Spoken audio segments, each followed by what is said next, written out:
Shelter insurance has covered a lot of miles and a lot of cars and drivers since 1946. We like knowing we have you covered, so you can just sit back and enjoy the ride. Shelter insurance. We're your shield. We're your shelter. Ask Shelter Agent Mark Manning about Shelter's competitive insurance rates.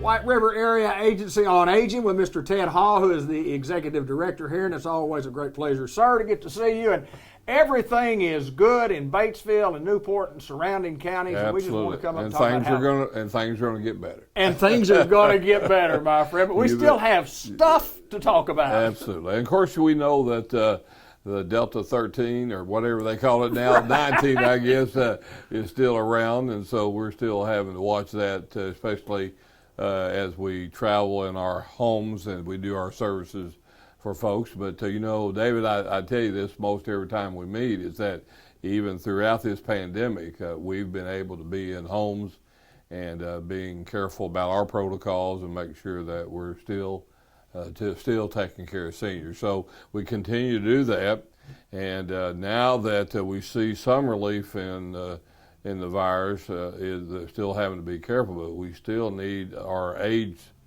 to come back that were with us, that have not decided to come back yet, or folks that are looking for jobs. They can call 870-612-3000, and that's here at their corporate office, and that's 870-612-3000, and we can get you the right information. We have good benefits, we got flexible times that people can work, and so really it can work out if somebody's looking to have flexibility in their schedule and still serve seniors and that kind of thing. And if you like doing that, we're a good place to come to. So we're still looking for people to hire, and so hopefully we can see the light at the end of the tunnel with this pandemic, but we still are having to work our way through this. And we want people to know that we're not just going to hire you and then throw you to the wolves. Training involves. We have all that, and training. You have 40 hours of extensive training, and we do a really good job of doing that, and we pay you while you're here, while you're doing that. Some folks make you work without being paid, and so we have good benefits and those kind of things. So give us a look, and we'll try to get you well trained and in a good situation to work. Well, if you're looking for employment and you really want to work and you want to give back to the community as well, and you like people and you really love senior citizens, and that's what we do. We're taking care of folks, and we certainly need your help to come help us in our endeavors and what we're trying to do. Absolutely. And then also, last time we talked, I think, or the last 2 or 3 times we talked about Eagle Mountain Assisted Living, which is one of our facilities. And through the pandemic, we had several openings. But, you know, David, we can report today, especially our Board of Trustees will like this, that we're all full. Full house. And but we always are putting people on the waiting list. So if they ever want to come and visit Eagle Mountain Assisted Living, then we'll be glad to give people tours and that kind of thing. So anyway, we're busy. There's somebody ringing off right there. Want to come visit Eagle Mountain right now. That's right. Well, we've been there. We've done interviews there before, and been there a couple of times. But I mean, really, an amazing facility, Mr. Ted. An absolutely amazing facility. Really, and we work at making sure that it stays in good shape. And we just replaced the roof this past year, and always continue to make sure we have good heating and cooling, and of course the food is very good there and that kind of thing. And we have activities for people to be involved in, and so our activity director is just she's wonderful, and she cares about people. And I think that's the biggest thing, Dave, when you come to a facility, especially dealing with seniors, is that you know that you've got people that really want to be there, and a lot of those folks have been there for a long time, and so they know what they're doing, and so they really make people feel special. It's Mr. Ted Hall, and we again ask you if you're interested in employment of some kind, just at least give us an opportunity to talk, and we'll tell you about what the job entails and the benefit package that comes with that, and all the training that comes along with that also. And we're looking for good folks to work with our company because we're a good folk company, no doubt. Absolutely. Been here a long time, Mr. Ted Hall. Yeah, over 45 years. 45 years and still standing. Now, Mr. Ted and I haven't been here for 45 years. No. Just White River Area Agency on Aging. That's Mr. Ted Hall. He's the executive director, and I appreciate you, my friend. Thank you.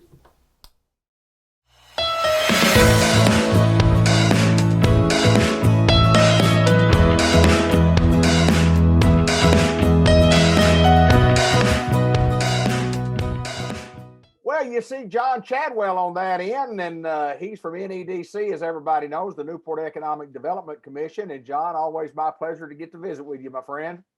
All right. I mean, I enjoyed as well, David, and I'm glad to share good news with you all the time. Well, that's what we do. We're the bearer of good news each and every month we get to talk. And we have a lot of things happening around the county, but a couple of things we wanted to get into talking about. First of all, the unemployment rate, which in Newport, Arkansas, Jackson County, we're doing fantastic. Let's talk about that. We are. We're at 5.9%, which is really a good unemployment rate for us coming out of the pandemic. We had gotten a little bit lower than that right before COVID hit. But historically, Newport as a Delta town has done much worse than that. And so we have seen marked improvement in our employment status as a county. There was a time, 8-10 years ago when we were either the last or the next to last in unemployment every single time. Every single month we were 74th, 75th. And now we've moved up into the 50s in ranking, and there's a number of counties that have higher unemployment than us. And that's not necessarily because their unemployment got worse, it's because our unemployment rate got better.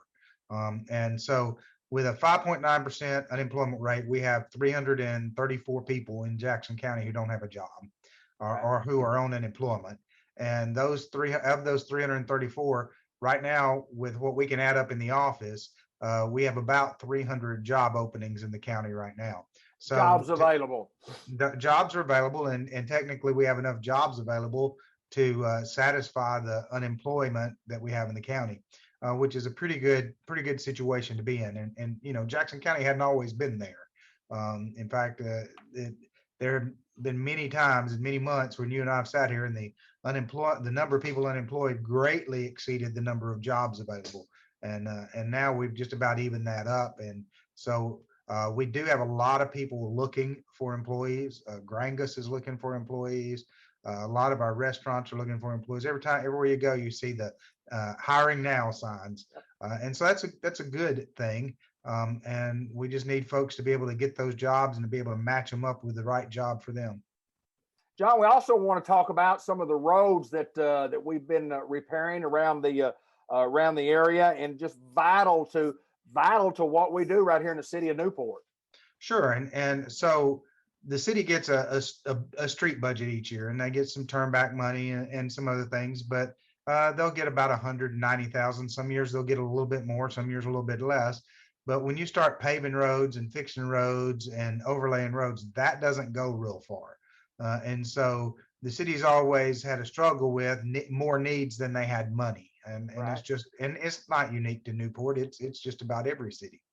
So the NEDC has decided that one way we can help is if we can focus on the roads that are primarily industrial roads, commercial roads, then we can do that out of our budget. And that allows the city to spread their money further in the more residential areas and the more in-town areas. So one road is actually not in Newport. It actually helps Jackson County stretch their road budget further in the city of Diaz, in that we overlaid Van Dyke Boulevard. It needed it. It needed it really badly. And it serves three of our larger employers, Southwest Steel, Grangus, and Arkansas Steel. And so the north end of Van Dyke Road that goes right in front of Arkansas Steel and right beside Southwest Steel and the road back to that, we overlaid that whole thing. Hawkeye Construction did the work, and it looks really, really nice. They've just completed that. And then out going to our certified industrial site, Comet Boulevard, when you cross the railroad tracks going back by where the speedway and other things are, it had just gotten really beaten up and was in really, really bad shape. And so it's kind of embarrassing when we took prospects out, to show them our site that you're, going over this road like this, and they're wondering, is that going to be my entrance? And so we decided that we would bid that out, or not bid that out, but let that out. And again, Hawkeye Construction is doing that one too. We're able to use a program called Tips Taps, and that allows us to hire a local organization at a state mandated price to do the work. And so they're going to be finishing that one as well. And altogether, that'll be about $160,000 worth of work. Well, now you can see if the city has a $190,000 budget and they had to spend $160,000 on those 2 commercial roads, that wouldn't leave a lot for residential streets. So by us being able to step up and do that, that allows the city to have more money that they can spread around the other parts of town. And so I think it's a good fit for us. We'll look at other roads that are in more industrial areas and see what we can do to help there as well. And the city has been, working, within the city and doing some roads there also. And but it's a good project, and it's a project that's been needed, and it does help us in the long run. But we also want to talk about the Newport grant. You said I've seen several on Facebook that have just recently used the grant money, and it's a great program. If you're if you own a business or you have a business and you want to kind of upgrade the facility, kind of talk about what the Newport grant does and how that works. So the Newport grant is an exterior renovation grant. So it'll cover painting your building, new exterior windows or doors, parking improvements, signage, all of that kind of thing. The Newport grant, and we do 50-50, dollar for dollar, up to our part being $2,500. So if you do a $5,000 project, and then we match you dollar for dollar, and you do the work, pay for it, and then we reimburse you $2,500 if it's $5,000, but 50-50 up to that point. Most projects we're seeing are actually they're more than a $5,000 project, so the owners are paying a little bit more than 50-50 because they've gone on a bigger project. But just this month, Taylor Kimbrough Funeral Home has done some landscaping and exterior improvements. Keon Pediatrics is a pediatric clinic that'll be moving into the Village Mall. They needed signage at the Village Mall so people would know they were there. So we did a Newport grant for that. Andrew Roach State Farm needed signage out at his building, so we did a little bit of we did a Newport grant for him. And then Farm Bureau is redoing their parking lot and doing some sealing and improvement of their parking lot. And so we did we approved all 4 of those at our last meeting. And we've approved, we put $20,000 in our budget every year for Newport grants. This year, we've already exceeded that $20,000 with projects, which is great. And so the commission voted this last time that they would expand that budget. So if we had other people who came in this year needing Newport grants, that we would go ahead and consider them instead of just tabling everything till next year. But it's been a really popular program, and we've had communities from around the state come and copy that program from us because they can see the benefit.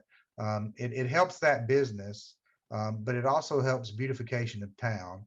And it helps when we drive around, when I drive a prospect around town or a prospect comes into town, then if the existing businesses look better, it makes a much different impression than if everybody just kind of looks tired and hadn't done much of their business. So we want to do what we can to help business owners invest in themselves. These small businesses have invested in Newport, so the least we can do is find a way to invest in them and help them. John Chadwell, it's always my pleasure to get to talk with you and for you to take time. I appreciate you taking time with us. And I can't think of any place other than Newport, Arkansas, where I'd rather be. How about you, my friend? This is where I want to be. John Chadwell, NEDC, Newport Economic Development Commission Executive Director. And thank you, sir. Appreciate your time. Thank you.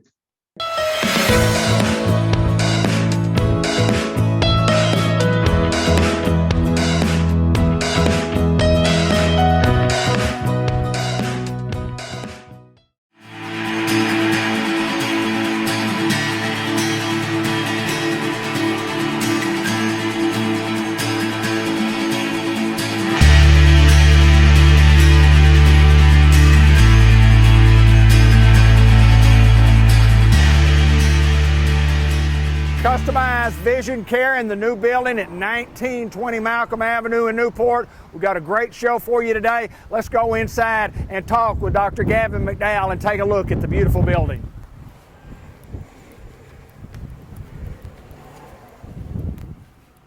Hey, Doc. Hey, how you doing? How are you, sir? Good to see you, man. You as well. You have a nice little party pad here. I do. Yeah. Later, we've got the staff behind us right here at Customized Vision Care at 1920 Malcolm Avenue, Newport. A beautiful building. We promised a tour of the building, so I'm about ready to go on the tour. Linda, just follow us this way and just kind of, we're going to head this way. Come follow us. Boy, Doc, I'm impressed right here, man. It's pretty neat stuff. It is quite a step up. It is. No doubt about that. Yeah.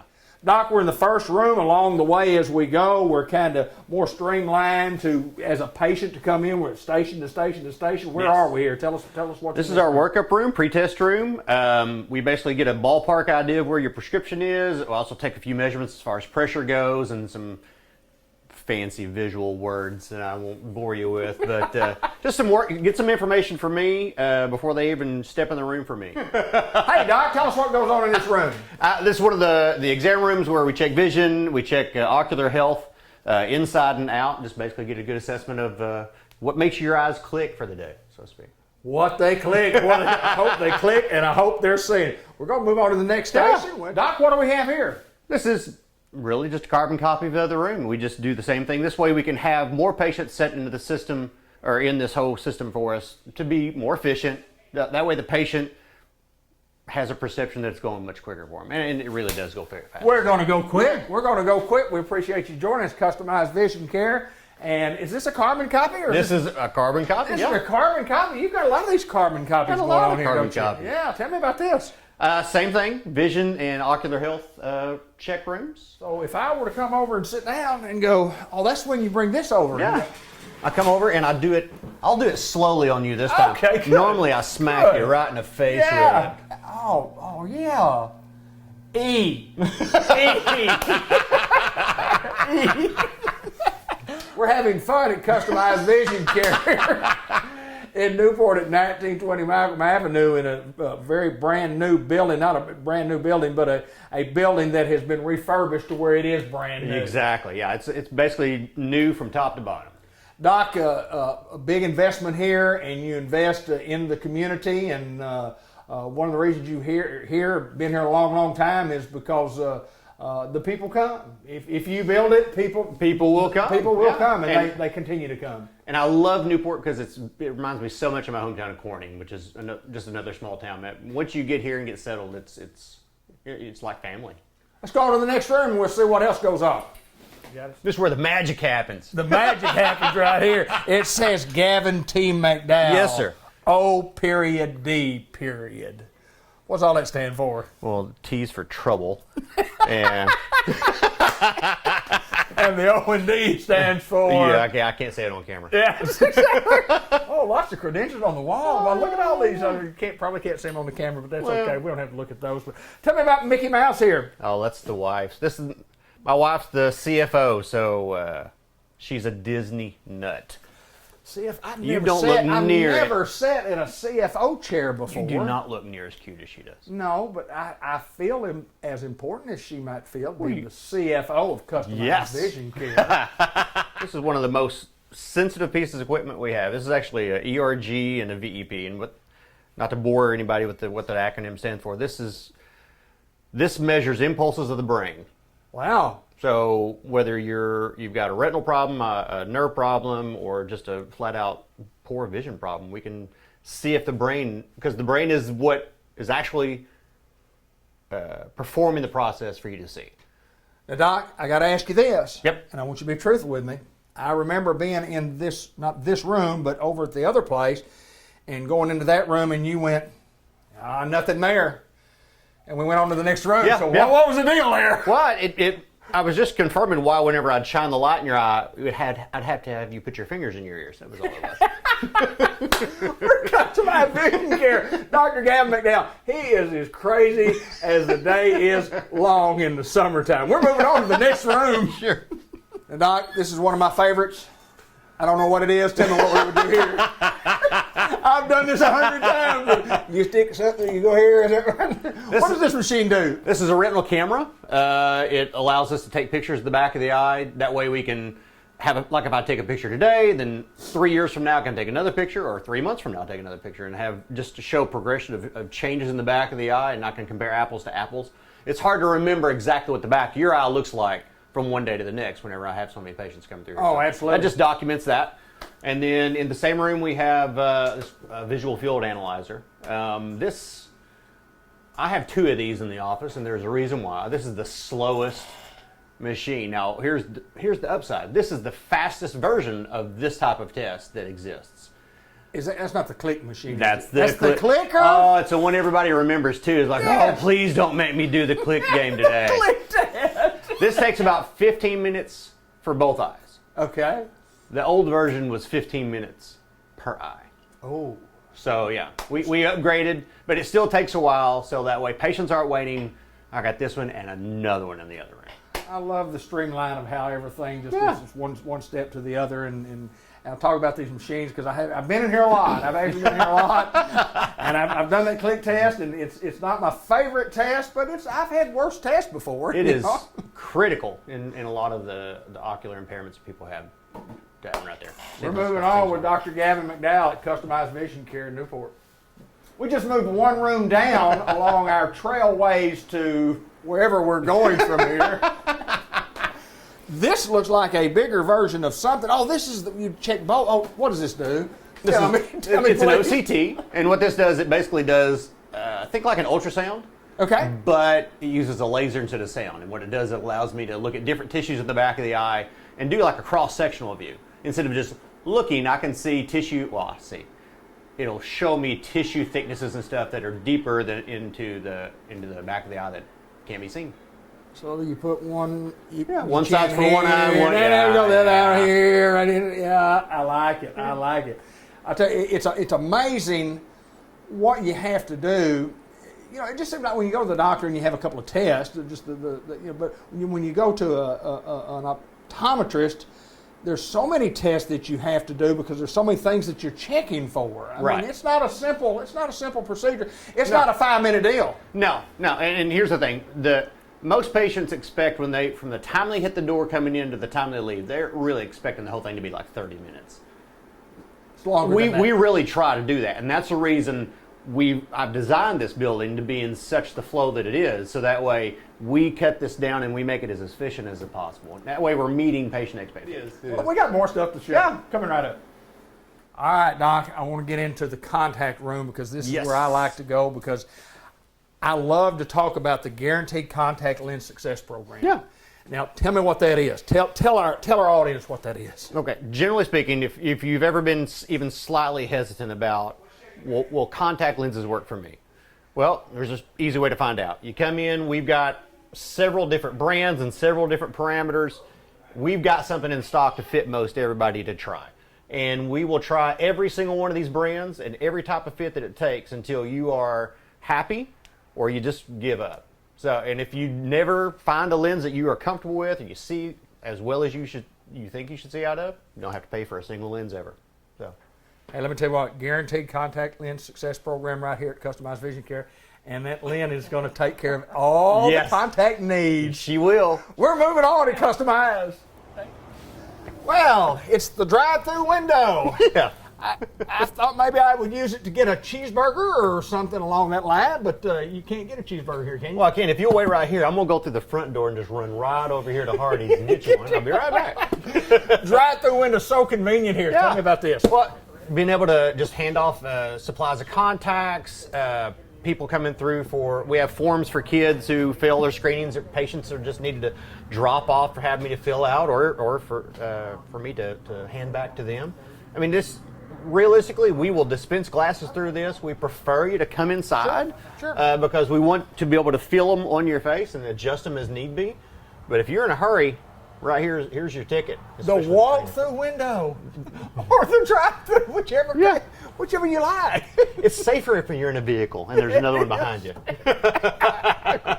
We're going to move to the front and finish up with this party that we've been having for the last few minutes. And Doc, we're back to where we normally film like we did only 1 month ago, Right. our regular program, and right here in the lobby, and right back to the front desk where the crew is, and I mean, a beautiful building. Thank you. A beautiful Got a building. beautiful mortgage too. Does that come monthly? It does. It does? Yeah, I thought I made one payment, they were done, but they apparently want me to keep doing that. Oh my goodness gracious! And I bet you got more than 8 payments too. Yes, I do. That's what I was thinking. We appreciate you, taking the time to show us the facility. We appreciate you letting us come in and giving those folks who maybe not know who we are or what we do, Or how we do it. For or that how matter. we do it. Yeah, that's how we do it. It's this much fun. I Yes. can guarantee you that. I hope it is. Doc, appreciate you, my friend. Thank you, my friend.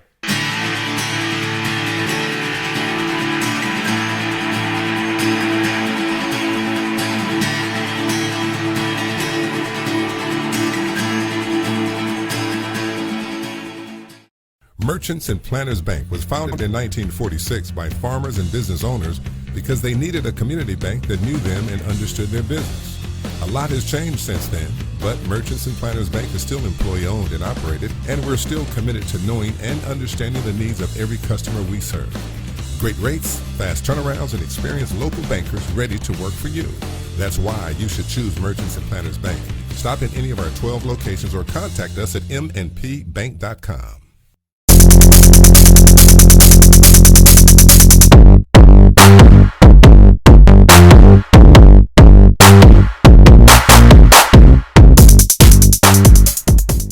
Unity Health in Newport. We get to visit with Dr. Mark White once again, who we visited with a little bit about like a year ago. But Dr. White, good to see you again, You too, sir. Thanks for doing this. We're talking radiology. We're talking about mammograms. We're going to talk about a few of those things today, but kind of remind the folks a little bit about you.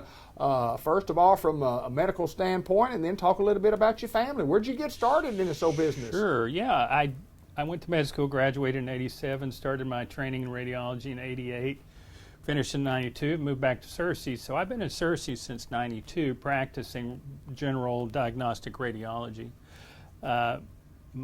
My wife's family and my family obviously are from there. We have a daughter that still lives there with 2 little boys. We have 2 boys that live out of town, 2 men that Right. live out of town, and I've been really acquainted with this medical community in the last 5 or 6 years, because in 2015 I think that was the year that Unity and Unity Health Harris became kind of a merger situation, and I was chief of staff that year, so Right. I kind of developed a place in my heart for Newport, and of course everybody that work with here is just so nice, and the patients are great to work with. So I'm here because I want to see this place do well and continue to get quality care for their patients, and provide a good service for patients and referring doctors and that type of thing. So. Well, it's always good when you can ask somebody what brings you here and why you're here, and then when you say things like that, and you told me a while ago, it means something to you. It does in your heart to be here. It does. It's really a blessing. To veer off onto myself, I'm at the best place in my career that I've ever been. Awesome. A lot of people. I'm 60. A lot of people burn out at different stages. Sure. I just can't imagine quitting, and I Right. want to provide good service wherever I can. So that's part of the reason for this outreach too, if you will. It's just to be able to interact with different people and provide services where I'm needed. So it's really a great time. Like I said, I cannot imagine quitting. Right. I'm not ready to. So Well, retirement me. is a word, and Yeah. and age is a number. So Right. you work Right. as long as you feel like working, That's and right. you're contributing and being That's being right. a person who provides a great service, and there's no doubt you're Well, doing that. Thank you. I'm trying. Let's talk a little bit about, we're coming up, we're filming in September. We've got a program that's going to run September and October, and October is Breast Cancer Awareness Month. Right. And let's talk about what we do here at Unity in Newport, and I mean, it's all about prevention, number one, but let's talk about what we do. as far as the department goes here, the radiology department? Breast centers or mammography centers typically will highlight their services in the month of October. As you said, that's Breast Cancer Awareness Month. There will be community outreach, marketing, those types of things. Women will be encouraged, in particular that month, to get their annual screening if they haven't already done so, or if they've gone for a time without getting a mammogram. So there's those types of things. Typically, there will be other personal outreach type programs that are instituted or will be running during that month, local advertising and other things like that. So it's kind of a combination of in-house face-to-face outreach, but also community outreach and focusing on and coming together with in a sense with everybody else, just in the sense that there's a united sense of breast health during that month. I mean, you feel like you're doing it with everybody else. So I think that kind of beyond the community outreach puts everybody in mind of how they should manage their health, particularly with regard to breast cancer awareness and those types of things. Awareness is the big word, and it's not like that. That's the only time that we do these. Right. We do them all the time, but we do, and this place and places that I work do a good job with advertising, marketing. I mean, that sounds so cold. Right. Doing outreach. Absolutely. Because we feel like we're not doing what we're supposed to do if we can't get the word out to women that are at risk. Of course, screening mammography is done in a woman that is at risk.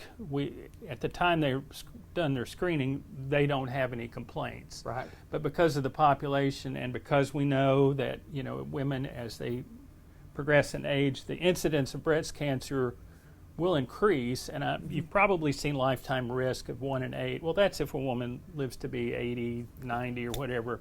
But at each stage, in breast care, there's an age group at which anybody, even if they're not having problems, Sure. Should institute a screening process just so things can be caught early and managed early, because that's how we don't like to see anything that's a breast cancer, but if we do, we like to find it at that curable stage.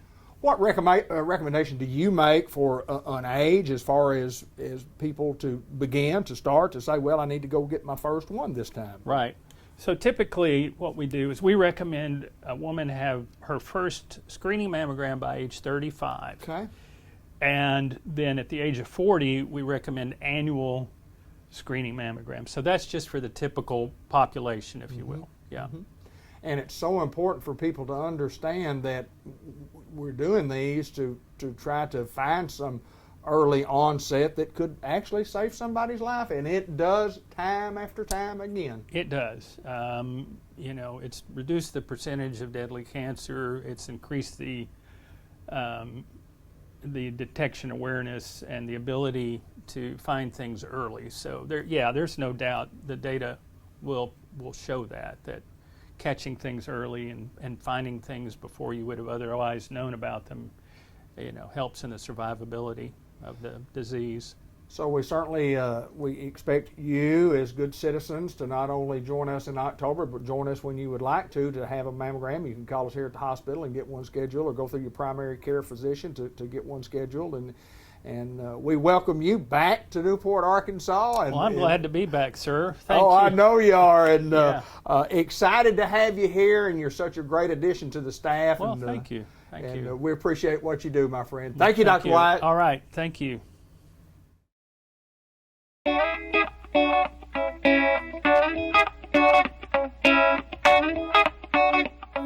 Hello everybody, and welcome to the September edition of the Farmer Supply Association Agriculture Report. I'm Randy Kopechka, agronomist with Farmer Supply Association. Well, this month I want to give an update on the harvest situation, talk about harvest progress. You know, I would have thought we would have been further along than we are right now. You know, we had a pretty good August with warm to hot temperatures, a lot of sunshine, and I really thought we were on the fast track, and we've still held up with mostly good weather as we film on September the 16th, but it just seems like things are slowed down a little bit. It's taken a little while for some of this rice to get ripe and dry down, and same thing with some of the corn. But, you know, we're making progress. We're not as far along as I'd hoped we were going to be, as I thought we were going to be at this time, but we're still making progress and still looking forward to, you know, a good efficient harvest here, hopefully. Just talking about the different crops, rice is probably about a third harvested. Again, I thought we'd be more than that by now, but we're about a third harvested on rice and really picking up more all the time. And I think with good weather, we can get this thing knocked out pretty quick, except for some of that late rice that's still green out there. Corn's kind of a mixed bag. You know, we've got guys that are really into corn that, you know, they're harvesting their corn. A lot of guys that are heavy into rice, they're kind of putting off their corn and trying to get that rice knocked out, because a lot of bad things can happen to rice in the field. So trying to get that rice knocked out, and then they'll move to corn. So, you know, I've talked to guys that may be 25, 30% on corn, done on corn, and some that haven't even started yet. So kind of a mixed bag on corn. Soybeans, you know, some areas there are no soybeans harvested. Some areas there are quite a few soybeans harvested. You know, we've got a lot of guys that are really getting more and more into the early harvest, early soybean production system. They plant those beans in sometimes as early as late March, certainly in early April. And then when they get close to being ready, they'll put the gramoxone on them and speed that harvest process up. So we've got several of those guys that have, you know, gramoxone their beans when they got close to ready, and they've cut a lot of them. So, you know, we don't have a lot of beans cut, but there's some beans cut as well. Talking about yields a little bit, rice yields are, you know, they've been very good so far. You know, a lot of upper hundreds, even some low 200s on a lot of different guys. So, you know, rice yields are really good. I'm very, very pleased with what I'm hearing on that. on corn, it's a little more variable. You know, the first couple of guys I talked to were cutting like 160 to 180 bushels on their corn, which is pretty good, but not great. Since then, I've heard some guys cutting well over 200, so I think the corn is good. You know, going into this harvest season, I thought rice was good. I thought corn was good, and so far that's panning out, even though we've still got a long way to go. Soybeans, again, I've heard some very good yields on those early soybeans that were cut. A lot of 60s and 70s, even some up bumping 80s. So, you know, really pleased with that early soybean production system. As we keep saying, in a lot of cases, you probably ought to be planting beans before rice, especially if you're planting a lot of hybrid rice that does well late, and you've got good ground for doing that early soybean system. You know, maybe you ought to be planting beans first, and some of them are doing that right now. So that's kind of an overview of where we're at. Want to talk a little more specifically about rice right now as we move on. You know, I said that, you know, yields have been good, but the milling yields are been somewhat disappointing, especially at the start. You know, we've had some poor milling yields on some of the early rice, but hopefully that'll pick up and change. Talking to some of the dryer and elevator guys, you know, hearing some low 40s early in the season on some of that earliest harvested stuff. You know, milling yields in the low 40s. That's picked up to in the 50s now, it seems like, on a lot of it. So we're picking up with those rice milling yields, and that's a good sign. Just want to talk a little bit about milling yields. I mean, I know our rice farmers know all about milling yields and what we're talking about here. You know, we've got a lot of non-rice farmers that watch this program, so just want to talk about milling yields. You know, and what happens from the time the rice leaves these combines, gets to the dryer. Of course, it's dried and then taken to the mill, and that's where the processing begins. What happens there is the hull is removed. That's the first step. The hull is removed, and you have brown rice. After that, the rice is milled. The brown rice is milled. It removes the germ and the bran, and that's the milling process there. And what you want is, you don't want a lot of that rice to break up during this process. You want whole kernels left at the end of that. So, you know, the more breakage there is during that process, the lower the milling yields. And obviously, the farmer's going to be docked for that, because, you know, the price for broken rice is not anywhere near as good. The uses are, you know, not as valuable as they are for that whole rice. So that's what we're talking about. We're talking about milling yields. How much of that rice kernels are broken up during the process. There are several factors that influence this in the field and during the harvest process. I want to talk about those a little bit. One of the top things is varieties. Some varieties are just not going to mill as good as others. And we kind of know this going in over the past history. Looking at the 3-year averages in the Arkansas rice performance trials, the average ranged from 54% to 65% on head rice yield. So, going in, there can be a big difference as far as your potential. But that doesn't mean we don't necessarily want to grow those, because sometimes those ones that don't have a tendency to mill as well may be the highest yielding thing out there. So you can overcome that somewhat with yield in certain situations. So, even though a variety may have a lower milling history, guys will still grow it because of that yield potential. And on the other side of the coin, some of the higher milling varieties like PVL02 is probably the highest milling variety in the last 3 years. But you got to have a need for that that Previsia rice, and also generally the yield potential has not been as good for that. So, it's important to consider milling yield potential when you select varieties and grow varieties, but there's other factors as well. So again, varieties are very important. High nighttime temperatures are very important as well. We have those high temperatures during the nighttime during that grain fill period, from late July on through August through that grain fill period. That can definitely affect the milling, and what happens is our the starch formation is being affected by that heat. So again, your kernels are more prone to break because of that poor starch formation and that heat. Certainly, there's not a set temperature that we worry about here, but generally, to me, when you're getting in those mid 70s and above, that's when we really see issues with milling. Low 70s, we're probably going to see some issues as well. When we get below 70 for nighttime lows, I think that's when we really have excellent milling yields. And we had that in 2020. We had some of our best milling yields ever last year on 2020, even varieties that normally don't mill that well milled great last year.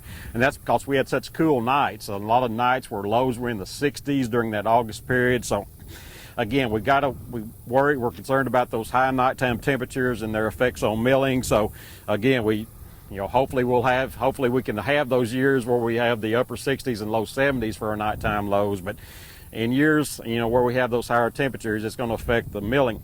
Looking at 2021, we had 3 small windows where we had those high temperatures, July 20th through the 25th, a little short window right around August the 10th, and then another window around August the 20th through the 25th. In these 3 windows, we had those nighttime lows in the average of about 75 degrees, and I think that's where we're seeing some of our poor milling this year is probably, when they went through some of these temperatures in those 3 windows right there, and that certainly is probably one of the effects of why we had, some poor milling this year. Another big factor is harvest moisture. If you look at optimum harvest moisture for milling, it's higher than what we want to harvest at. I'll tell you that right now. For long grain rice, the optimum milling is normally when harvested at 19 to 21. For medium grains, it's 22 to 24. Obviously, there's a balancing act. You're going to have to pay more to dry that rice if you cut them at those high temperatures. A lot of people, the dryer may not even want them at certain high temperatures. So, we've got to watch that. We're not going to be able to harvest at those ideal milling temperatures because of the drying concern. So, that's going to affect our milling a little bit right there because we just don't want to cut normally at those optimum grain moistures to get the optimum milling. So with high grain moistures, what happens is that kernel is soft. You grind the edges off of it, you break it up because it's soft. On the other side of the coin, if you have low moistures, what you have is a lot of cracking going on. Fissures is what they're called with the kernel, especially when we have a dry kernel and we have wetting and drying. And if we have rainfall events when we have low temperatures, even heavy dews when we have those low temperatures, we have that wetting and drying, that alternate wetting and drying that causes those cracks or fissures, and that's going to affect the milling. So, again, we can be affected on the high side of that grain moisture and also on the low side of that grain moisture. So harvest moisture is a big deal. High nighttime temperatures are a big deal. Insects and diseases can be a more minor effect. Stink bugs certainly can, when they're feeding on that, can weaken that kernel. Also, certain diseases, blast, will cause a lot of grains that don't fill out properly, small light grains in there that will affect milling. kernel smut, that grain content is replaced by that smut, that black smut, so that's going to affect milling as well. So a lot of different effects right there. It's been noted that nitrogen can help maybe improve milling a little bit, and we see that on our hybrid rices, where we recommend that boot shot of nitrogen, and that is shown to increase milling a little bit there. So again, a lot of things that make milling better, a lot of things that may make milling worse, a lot of factors we got to consider right there. Most of them we can't do a whole lot about, but it's good to know what they are, and if sometimes maybe we can have an impact on them. So again, that's where we are with harvest right now, and look forward to maybe giving you some more information in October on more information on yields and how this harvest has gone. Until next month, this has been Randy Klepetchka with your Farmer Supply Association Agri Report for September.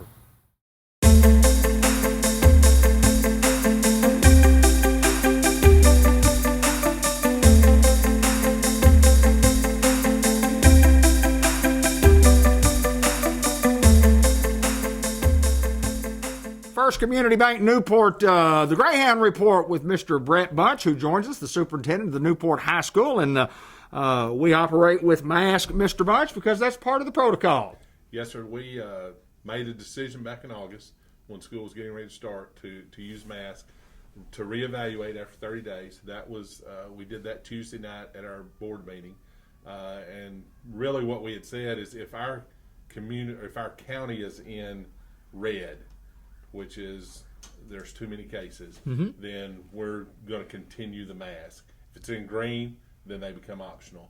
And so the board, we had a long discussion Tuesday night, and the board voted to continue that same protocol. And so we're still in mask. And if you look at information that's sent out by the Legislative Research Board, then they actually sent it out to us, and I forwarded it on to our board members, and it shows that schools that have masks are seeing less cases and having less quarantines. And so we found out some stuff from some parents Tuesday night that's been taking place that really shouldn't. Wearing masks during PE, that's not optimal. And so we've made those changes to correct some of that stuff. None of us are perfect. We just continue to try and do what we can to protect our kids. Well, the thing that we're doing is we're trying to get an education. That's what we're there for. We're there to get an education. And so the learning process has continued.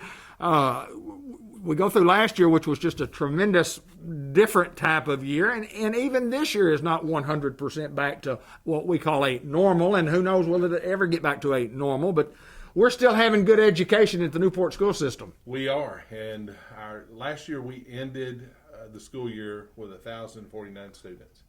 We had lost a lot of students.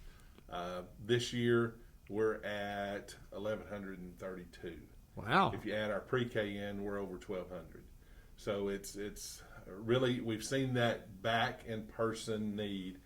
We realize that virtual is good for some things, but for an overall education, it's not. You've got to have that face-to-face interaction, and it's critical for our kids. And so we're very blessed to have teachers that go into the classroom every day and teach and work with those kids, and they wear so many different hats that we're just so thankful to have the staff we have, from our teachers to our IAs to our custodians, our maintenance, our bus drivers, our administration. We've got new administration this year at the high school with John Bradley as the principal, and we added Brandon Gates as our assistant principal. That's going great. And then over to elementary, we added Misty Bergen as our dean of students, and that's going great. So we've really been blessed with the people we have working with us. Yeah, and I'm really more familiar with high school, and you talk about, and you had Coach Benny Reynolds in as the dean of students up there. I mean, a pretty good administrative group. That from the strength factor, I think a very solid group, as good as we've ever had. Well, I was very happy that those gentlemen applied, that we were able to fill those positions with Greyhounds, and to be able to put godly men in those positions that have values and ethics and the morals that we're looking for, to transfer that into our kids. Because we're more than just educators in a classroom. We're more than just giving them that inside information and teaching that foundational knowledge. because our teachers and our administrators wear so many different hats, from pastor. Of course, Brandon is one, but from pastor to counselor to sometimes even stepping in the role as a parent. Sure, absolutely. And so we're just blessed to have that and having a good year. We've had some bouts of COVID, and we've had to quarantine some, had to cancel some ball games. But the reality of it is that when you look at the education that's taking place, last year we put an academic compliance counselor in place, and it's been in place for through the last semester and the first start of this semester. So 5 weeks in, we have 254 kids that are involved in athletics and extracurriculars. Right. And we are tracking all of those, and that's 7th grade through 12th. And out of those 254 kids, we have 71 of those that have a 4.0. Wow. Awesome. And taking on all of everything else, and over 120 that have a 3.0 to a 3.99. So the overall GPA of those 254 kids is right at a 3.53. Wow. Which is great, because we said this year that going forward, period, we're looking at academic accountability. Right. And we want our kids to be prepared to go out into the community and across our state and across our nation and around the world and be able to compete with anybody. I've said this, and I told a lot of people, around the state of Arkansas, or anybody would ever ask me when we're talking schools, and I'm talking about our school, my school, your school, our school, Newport High School, that it's a great place to get an education. And when I talk about our kids, and Mr. Bunch, of all the kids, and I talk to lots of kids, if it's nothing else, just saying, hey, how's it going today? Good to see you. Boy, I really appreciate you. Never, ever one time, whether it would be a girls basketball player, a golfer, somebody on the tennis team, the volleyball team, the football team, the basketball team, and the ROTC bunch, the rifle team. Every time I've ever asked a yes or no question, every single time, I've got a yes, sir, or a no, sir. Not one time can I remember that one of those kids didn't say that. And that speaks volumes for what we're doing. We do. We have very respectful kids. We have great kids. I mean, the image for a while has been that we were just letting kids run wild, that we weren't educating them. And, those grades come out each year by a standardized test. Right. And one thing that I've told the board and everyone, I'm not going to teach to the test, because that does not do kids any good for their future. We're going to educate our kids. And if they can take a good test, great. If they can't, okay too. But the reality is, can they take the skills from that classroom and from our school and go out and make a decent living and have a family and do things that they're supposed to be good citizens of our community? Maybe the most impressive thing I've heard from an educator since I've been living, to tell you the truth, because that's what it's all about. What you learn in that classroom, can you take that and make yourself a productive citizen? That's pretty good stuff right there. And it's critical, because think about the reality of it is, the kids we are educating today will be taking care of us. That's right. In several years. And so we want them to go out and have that opportunity. We want them to get the most out of their education that they can. And I think our kids are starting to realize that they can be successful in the classroom, that they can be better than they think, that some are being told they're not.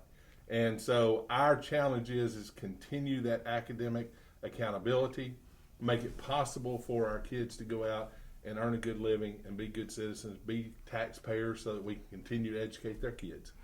No better place to go to school than Newport, Arkansas, and I don't care what anybody says about anything or anybody about our school. There's no better place. And I want to end with this. I want to ask you about your health. How's Brett Bunch health-wise? Well, as you can see, I haven't been pushing away from the table much, but doing well. I'm doing good. Well. It's going good. I had that heart attack last year and had to work through all that, but have had so much support from the community, from my staff, from kids. And again, I'm just blessed beyond words to be able to do what I'm doing and to continue to work to do what's best for kids.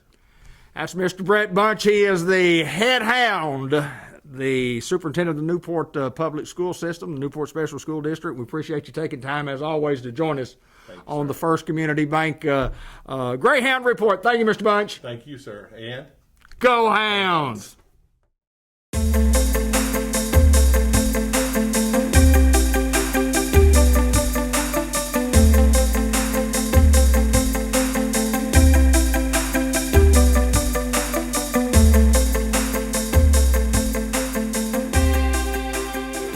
Gates from St. Michael's Place in Newport joins us to talk about all the great things going on at St. Michael's Place, and we'll kind of introduce you. Everybody in Newport, Arkansas, Jackson County knows you, but tell us a little bit about Felicia Gates and tell us a little bit about your family before we get going.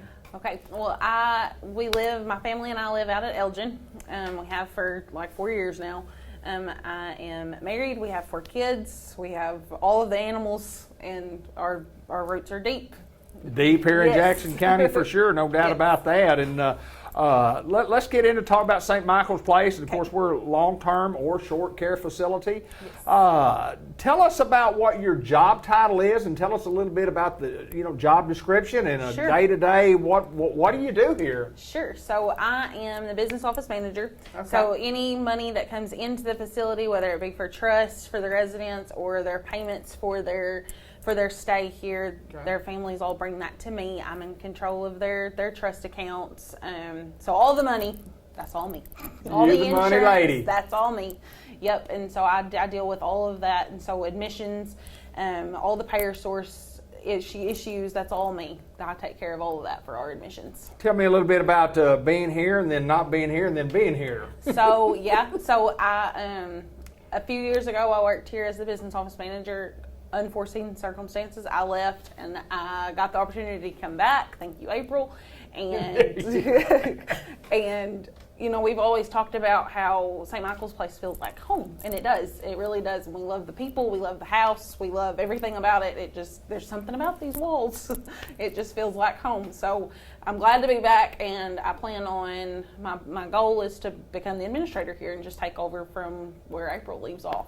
So Well, and to do that, and you talk about that, and you've got some training, AIT training, and Yes. talk a little bit about what that is and what all that entails and what it takes to become an administrator. So there's a certain set of requirements, of course, that you have to meet before you can get into AIT, into the program. And once I'm in, which I've finally met all those, I will start at the beginning of next year. Okay. And there's some meetings in Little Rock once or twice a month that I'll have to go to, and then in between times I'll be here, and it's more on the job training. It's actually like better. I like Right, that. I'll sure. get to be in the job. I have to work in dietary to learn dietary. I'll have to be in laundry to learn laundry, and I have to know what these people do so that I can direct accordingly. And Awesome responsibility. I mean, it's an awesome huge. responsibility. Number one, to have the heart to work in a facility. yes. That takes care of people that are just struggling and Yes. hardly can take care of themselves, and then that's on the long-term care. But it takes special people to work here, and y'all got a special group. Yes. Talk about the group as a whole. So we have a really great group. So our CNAs, of course, are I think the backbone, and then everybody, the housekeeping, laundry, nurses are amazing. And then our department heads, we have a great group of department heads. So like our medical records, and Corey is our DON, and she just took on that role not that long ago, and she is amazing at it. And we have a great HR manager, and we just hired a new social worker. I think you talked to her. So she's amazing. And we're in a really good spot, and I like it. For a long time, and we've done these interviews for quite a while. We've always talked about the team and to assemble a good team and to have a good team. Yes. And it all starts at the very top. And April has just been absolutely awesome. And then she has to assemble what she thinks is her best group. And Yes. and you've been assembled Yes. with this group. And so I mean, y'all have a great group here. Yep. we And do. lots of. Kind of talk about what's the difference between short-term care and long-term care. Kind of explain that to me. So short term is just, you go to the hospital and maybe you lose some muscle mass, or you fall at home and you need some more rehab than what the hospital. The hospital will give you some some inpatient rehab, but then maybe you need more past the hospital. So that's what we're here for. So you come here and you stay for a short while, and we get you back to the way you were so that you can return home without as much help and maybe be back to where you were before whatever happened. And then long-term care is obviously. Yes, long-term care is you come live with us. Yes, That's correct. That's yes. generally for the duration. But yes, I know I like to come in here. I know we had a tremendous upgrade in facilities not too long ago, several years ago. But it's just a good place to come. It's a happy place to come. It is. It is. It's happy here. Place. The residents seem happy, and I know Yes. if the staff is happy, the residents are happy. That's right. That's right. You guys have Vice got versa. it going on for sure. I Yes. know that. And Felicia, we appreciate you taking time to join us. And just on a side note, I wasn't going to mention this, but we did this interview last week, and for some reason we had to do it again. And it wasn't any part of St. Michael's the reason we had to do it again. Sometimes we just don't turn on a microphone. And boy, I know this. We were doing a lot of, and I couldn't get anything out of it. Maybe we can get that bad lip reading thing going. There you go. I appreciate you so much for doing it again Absolutely. with us. Absolutely. Felicia Gates, we're at St. Michael's Place. We're in Newport, Pecan Street for short-term or long-term care. Think about us.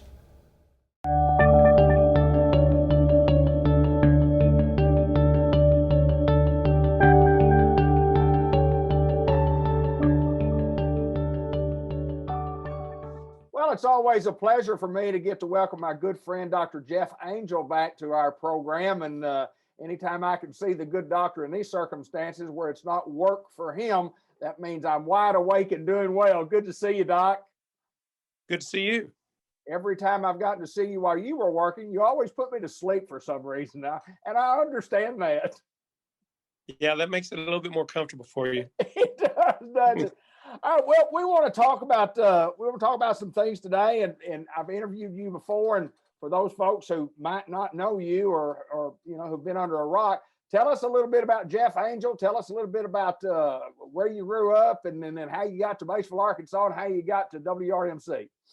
Be glad to. I grew up in Cabot, Arkansas, just down the road. Played for the Panthers and graduated in 1980. Went on to college at University of Arkansas at Fayetteville, and then graduated, applied, and got into medical school. Went to University of Arkansas Medical Sciences campus in Little Rock. Did my medical school there, and then graduated. Got into the orthopedic program, which was another 5 years. So, as I tell kids a lot of times, I got through the 23rd grade. That's right. Like, you guys have to do a lot of training. I mean, there's a lot of training involved in what you do. Yeah, there is. It's, they want us to have a breadth and depth in our knowledge. So we have a broad knowledge from going to college, going to medical school, from biology to chemistry, and knowing all the breadth of the human body and biology.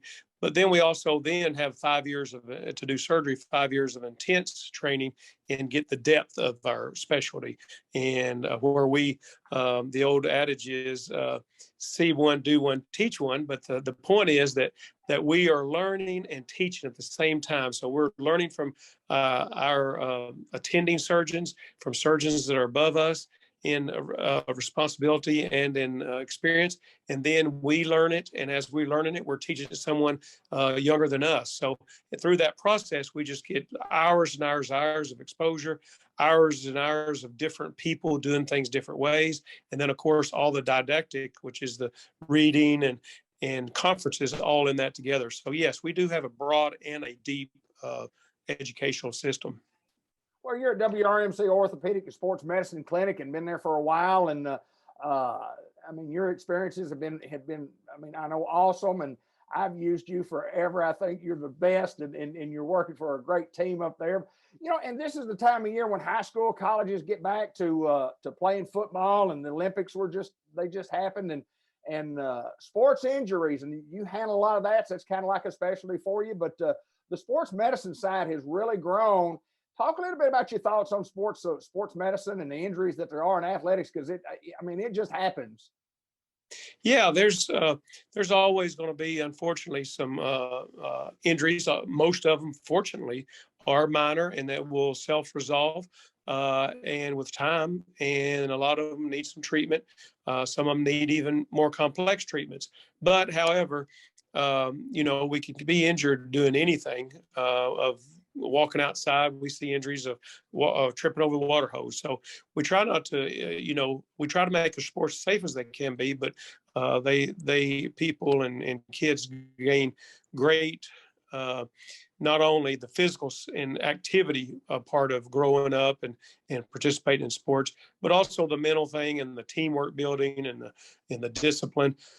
So it's very, very rewarding to be a part of sports and the development of young people, and even the competitiveness side of it, and keeping people driving to do things they want to do to make themselves better, which then transitions into other parts of their life where they're trying to make their marriage better, or their work better, or trying to do their career. So it's been a real love thing for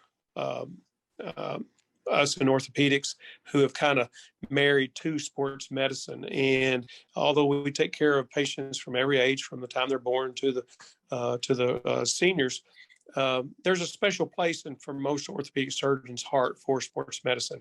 It's one of the places really rewarding, because we're able to keep people doing what they want to do. And when you're in the prime of your life and you're in the sports, you're really wanting to be your best, and it's their time. Everyone knows that the clock is kind of ticking for you to be your best. And so it's really exciting and real rewarding to help somebody do their best at what they're trying to do.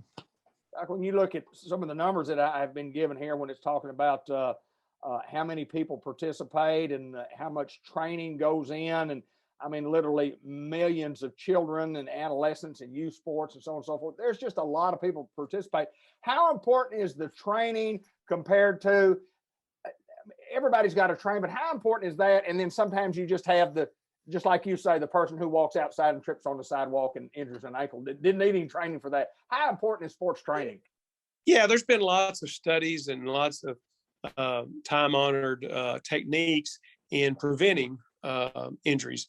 And we know that we call them weekend warrior athletes, but the athletes who are through with high school and college sports and that go out and do competitive sports like city volleyball, city basketball, some pickup games, that if they don't do that very often and they go out there and play, their mind is trying to make their body move like they were when they were in high school, an 18-year-old, and the body's not responding. And that's a perfect setup for an injury. So not only in our weekend warriors, but in regular athletes of all ages, the proper conditioning, which is not very popular and I didn't like it when I was playing football, but the conditioning and preseason conditioning is so vital to prevent injuries. And then also the ongoing maintenance of physical fitness. One time they did a study and showed even baseball pitchers lost strength in their arms when they didn't do certain band exercises during their season. And so we do certain motions in a lot of athletic events, but the overall core muscles in the abdomen, the spine, the back, it's the healthier and stronger the whole person is, then they're going to have less injuries and be able to compete at a higher rate. What's most common, and what are some of the injuries that you see being an orthopedic surgeon, and especially at the high school level? Because we live in small towns and take care of small towns. What are the most common injuries that you see? Yeah, some of the most common injuries are the knee, ankle, and then in a shoulder. Those are the three big ones. I think the knee is the most common musculoskeletal complaint of all, and especially in sports. So we see lots and lots of knee injuries, ankle injuries, cutting sports, anything that where somebody's changing directions really fast, ankles, there's a lot of injuries. And then when there's in the collision sports, or even in the sports that it's collision sports to me, but volleyball, when players are diving to the ground and they hit their shoulder, you can hurt the shoulder. And a lot of in any type of sport where they're in athletic endeavor where there's collision. So those are the big ones.